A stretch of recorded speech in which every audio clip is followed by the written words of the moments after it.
Olá pessoal, sejam bem-vindos a mais um vídeo do canal. Nesse vídeo a gente vai falar sobre como usar a função with, tá?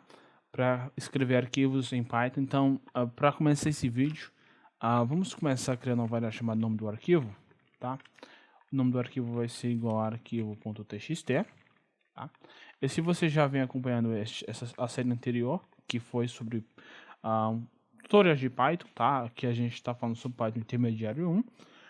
Vocês viram que o que a gente faria, basicamente, criar um objeto, por exemplo, um objeto escritor, né? Escritor seria igual à função open. O primeiro argumento dessa função é o nome do arquivo e o segundo, né? O segundo argumento é o tipo de operação que a gente vai efetuar com esse arquivo. Por exemplo, W para escrever. Então a gente faria isso, para criar esse objeto escritor. E para escrever alguma coisa nesse arquivo, a gente chamaria o objeto, mais a função, o método write, e adicionaria algum string aqui para que a gente possa adicionar esse arquivo, algum conteúdo, tá? Então a gente faria isso, e depois disso, depois de a gente escrever nosso conteúdo no nosso arquivo, a gente precisaria chamar a função close para fechar esse objeto, tá? Para dispersá-lo.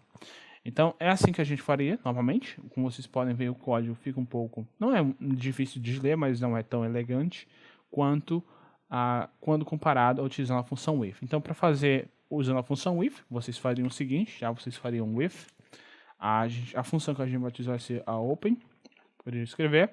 Primeiro argumento da função open, nome do arquivo, e o segundo argumento, tipo de operação, a função write, a gente vai escrever no arquivo, e a gente usa o as, né, que vai ser como, e a gente vai criar um objeto aqui, por exemplo, objeto escritor, por exemplo, ok?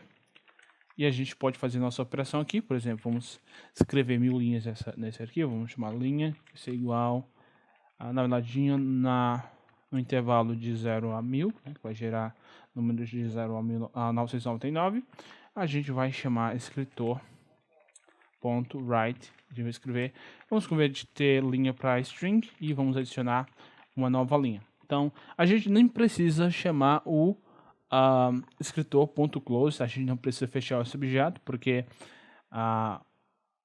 essa função aqui automaticamente fecha o objeto, tá? Então funções que utilizam o if são interessantes porque ela facilita a manutenção da memória. Então a gente só precisa utilizar o objeto uma vez, ele vai ser destruído automaticamente, tá? Depois de a gente executar essa função. Então o ciclo do objeto é menor, tá?